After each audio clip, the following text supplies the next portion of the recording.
We don't bust through the door at different things as co-wives and go, hey y'all, we co-wives. Guess what? We got the same husband. We got 11 kids and he got 10 and we got 2 extras. And we don't talk like that. Because that would be what? Obnoxious.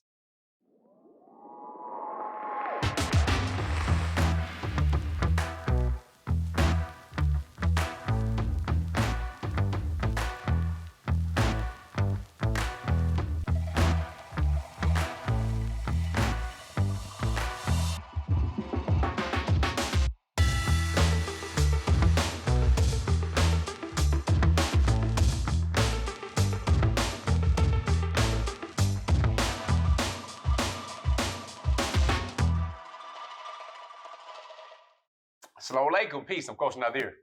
And I'm Coach Fatimah, his wife. And I'm Coach Nyla. I am also his wife. We are the founders of Outstanding Personal Relationships, as well as the authors of the book, Let's Talk Polygyny Uncensored. With that being said, we want to address something that many times people ask us about and just wonder. Some people are just curious about it, all right? But when you're practicing polygyny, clearly, that's a very small amount of people on the planet. Very small. The fear level is huge, it's big, but the reality is it's very small for those who practice. However, then you're dealing with a world that is not practicing polygyny, where it's not as common as it was just a couple centuries ago, where it was more the norm than not. And I share that information with you. I'll probably leave a link below, but in 1998, the University of Wisconsin did a study and looking at societies that practice polygamy. And again, polygamy is the general term, meaning spouses who have multiple spouses. And they also looked at the majority of those who practice polygamy practice polygyny, where a man had multiple wives. And there were a few out of the 1,000 or so they studied that I think it may be 5 or 10. I can't remember the results, but I'll likely leave a link in the description that practice polyandry, which means a wife having multiple husbands. But that being said, though, we practice polygyny. And how do we do it in a world that's so anti-polygamy, so pro-monogamy, and they see polygyny as that threat, or as Coach Nyla had mentioned, the evil twin of monogamy, if you will. So how we do that, y'all? Polygyny in public. What is it? What did you say earlier, Coach Fatimah? Like, it's not shying away from the facts, conversations or anything like that, or the questions, and just shying away. What did you call it? You said not being embarrassed about it or anything like that. I think I'll speak to it. Being an initial wife, for those of you that are new, I've had a multitude of people ask me about Coach Nyla, Coach Nazir, and they, I'm used to them asking me about him. That's easy. That's light work for me. And they know how far to go with it, because I have boundaries, and anybody that knows me know I have non-verbal boundaries, and I have verbal boundaries. I have physical and spiritual, first and foremost, boundaries in my life. And one of those is when it comes to questioning me specifically about my co-wives. So they'll say, oh, I saw them, this, and that's rare. That's been a rare occurrence. And I remember my mom, and I know I get some of my mouth from her, although she did not raise me. I see it. Somebody said to her once, oh, I saw Nazir with his other wife. She said, oh, tell him I said, hey, next time you see him. Because they were trying to pigeonhole her into this big emotional outburst and this big old thing, and she just didn't have any answers, and it wasn't their business. She knew about it, and that's what she said. And they left her alone. So it shut down the conversation. So there was a boundary created by her that I knew nothing about.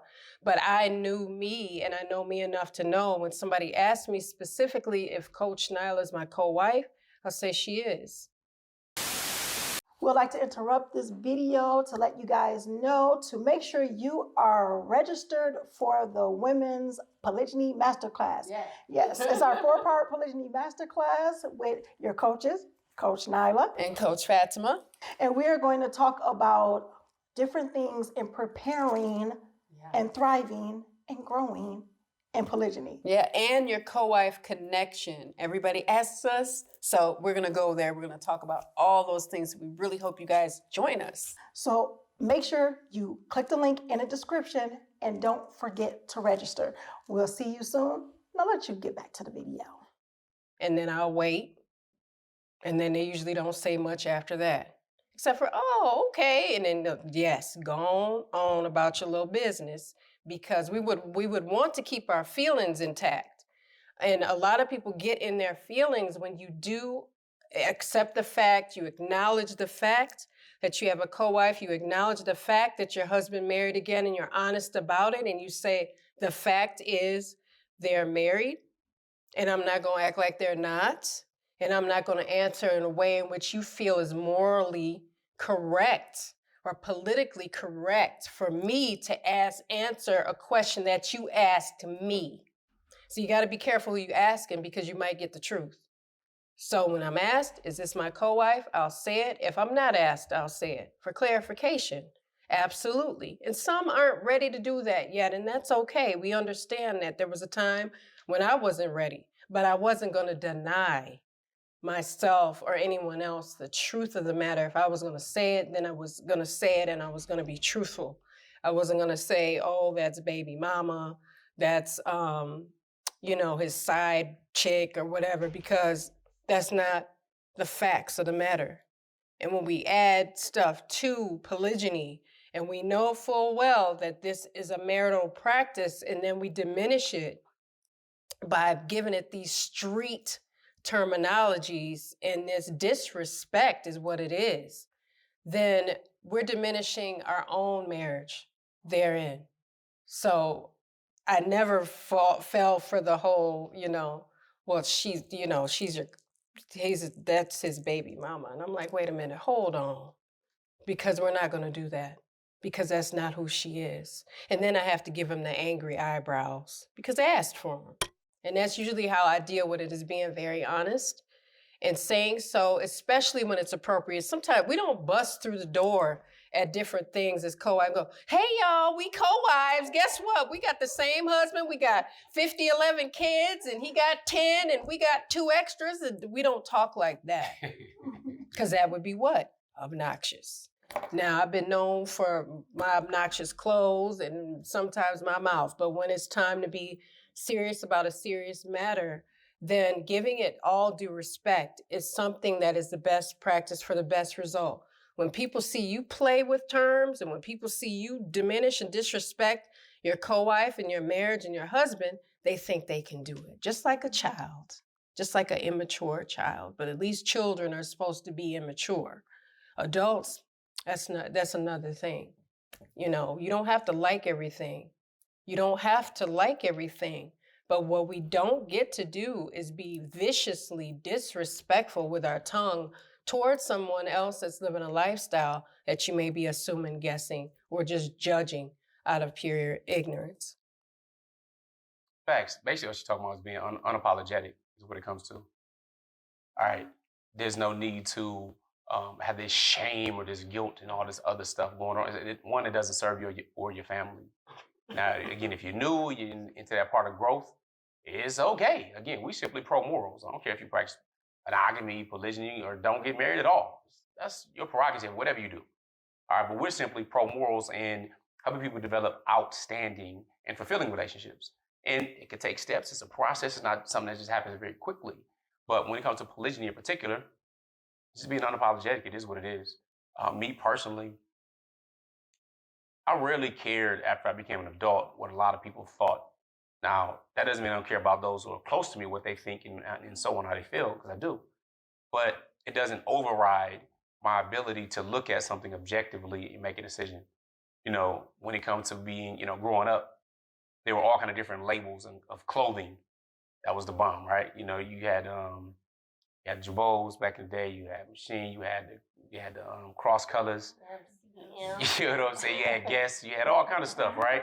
And everybody, a lot of my friends and stuff like that, they would go out and get all this stuff to look wealthy, look rich, and not really having anything, but you looked it, right? Or at least they thought they did. And that doesn't mean I couldn't appreciate the clothes, but I appreciated more the style.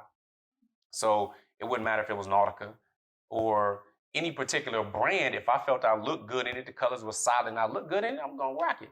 Doesn't matter. Like, this ain't got NAD brand. I don't know who that is. You know what I'm saying? Whoever made it, I just like it. You may not. That's not my business, not my concern. So I really could not care less what many people think. All right, so these are my wives. It is what it is. I mean, we got to this point now. I'm talking about, I've been married to Coach Fatimah now. We're talking about 27 years and married in polygyny for the last dozen years. We're married to Coach Nyla. So a lot of things you go through and grow through and deal with in different situations, and people bring up many different topics. So I have, well, what if, how do you get married?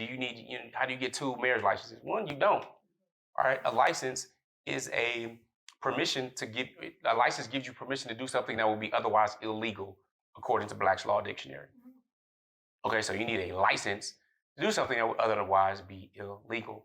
That's a whole nother discussion I'm not gonna really jump into, but I'm gonna let you know that marriage is lawful and it's been around before the creation of any statutes and codes or any nations for that matter, including the nation of the United States of America. And when you know that there are buildings that have been around 4 and 5 times longer than the United States of America, the statutes and codes really don't mean much. So with that being said, it's found in any scripture that claims to be religious scripture around to begin with, even though it's not restricted to simply scriptural revelations or people that follow it. Polygamy has been around for the longest. It is what it is. So with that being said, understanding that difference is just simply a form of marriage. So when we talk about polygyny being an ancient form of marriage and a modern day solution to modern day problems, we just talk about marriage. It is what it is. So to get to this point, being unapologetic, and who cares what other people think? They're not helping you in your marriage if they're being negative, especially. Because you do get those who ask because they want assistance. They practice it. You don't even know. So they may ask, and we don't just automatically go to, oh, they're being negative. Why are you asking? No, because they may be asking, actually just want some type of help, some advice. They see you living openly and out loud and unapologetic, and they see that as courageous, so they ask questions and stuff as well, and we also address them too. You can tell by the way they ask. Yeah, no doubt. What their intentions are. A lot of time. Yeah, well. We can't do intentions, so we can't say we know intentions. We don't know intentions, but I know inflection. Right. Yeah, right. Indeed. I know inflection. Your body language gonna tell on you. Exactly. Tonality and everything else. You want to speak on this? Yeah. I think you should.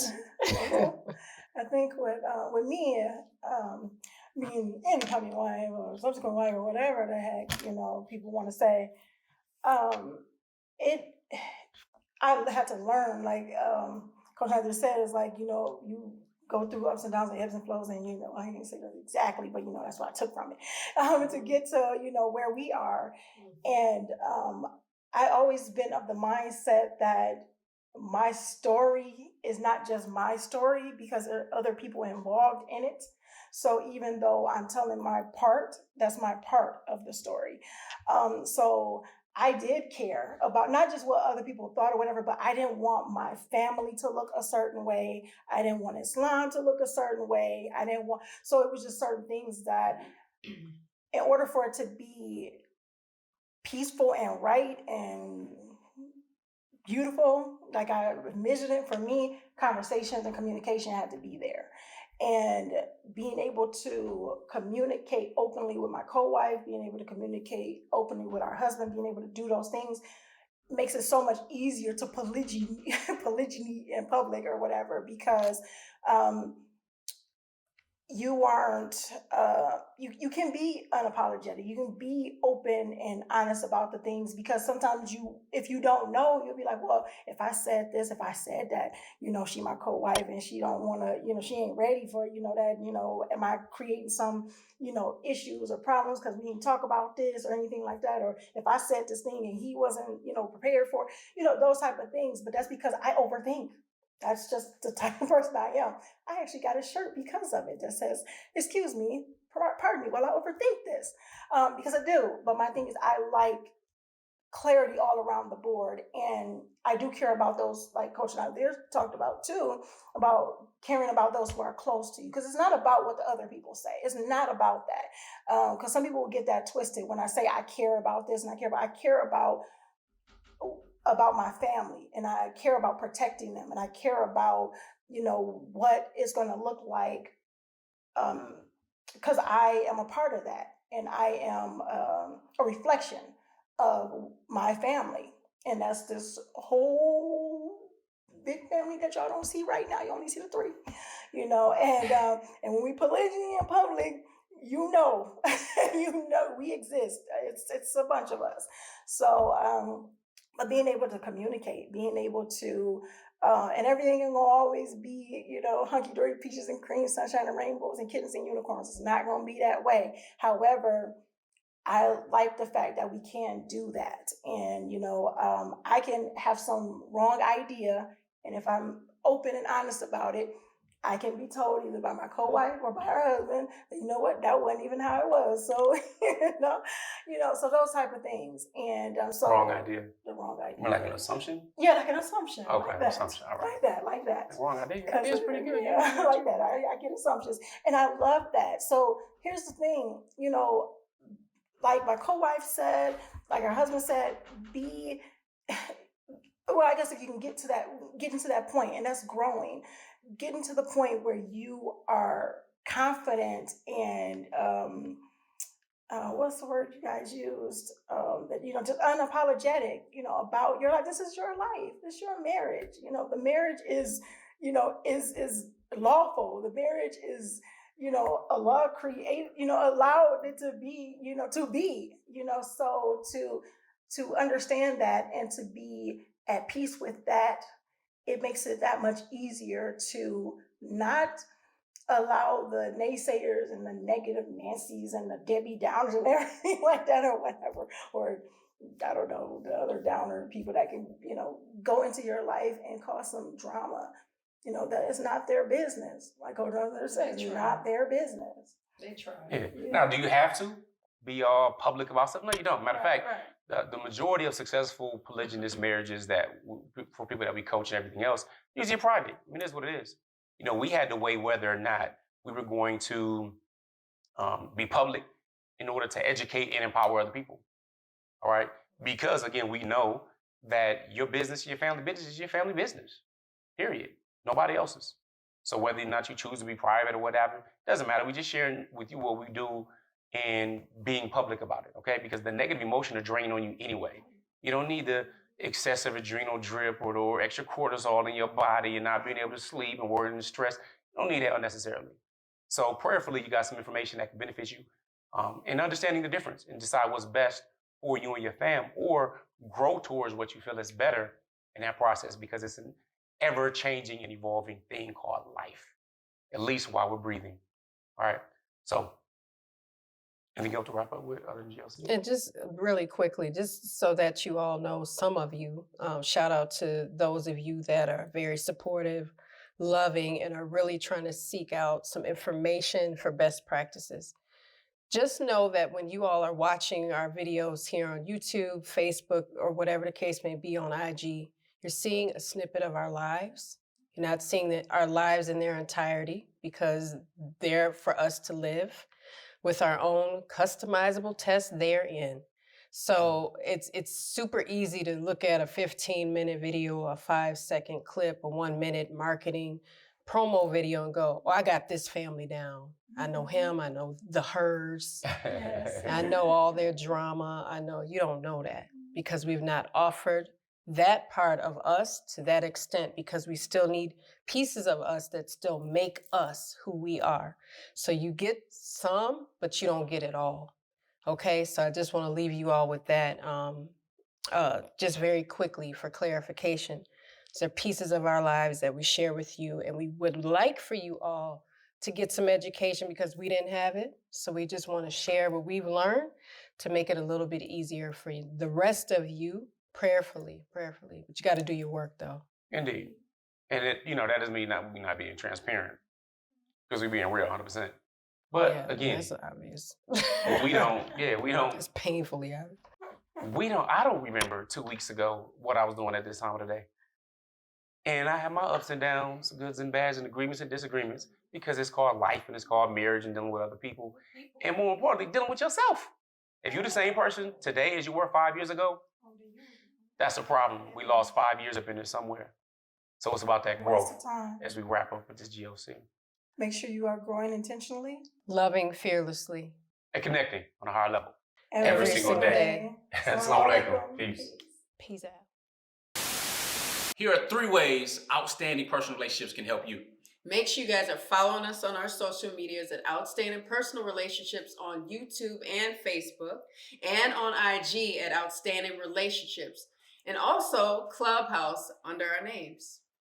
And make sure you go to outstandingpersonalrelationships.com and sign up for our email list. And there you will get updates on our new book, Let's Talk Polygyny Uncensored. Absolutely. And last but not least, when it comes to coaching or counseling, if you want to work with us one-on-one or in group settings, make sure you're on that website and reach out to us, because we do have very limited spots and we usually have a wait list. So with that being said, GLC. Make sure you are growing intentionally, Loving fearlessly. And connecting on a higher level every single day. Assalamu alaikum. Peace. Peace.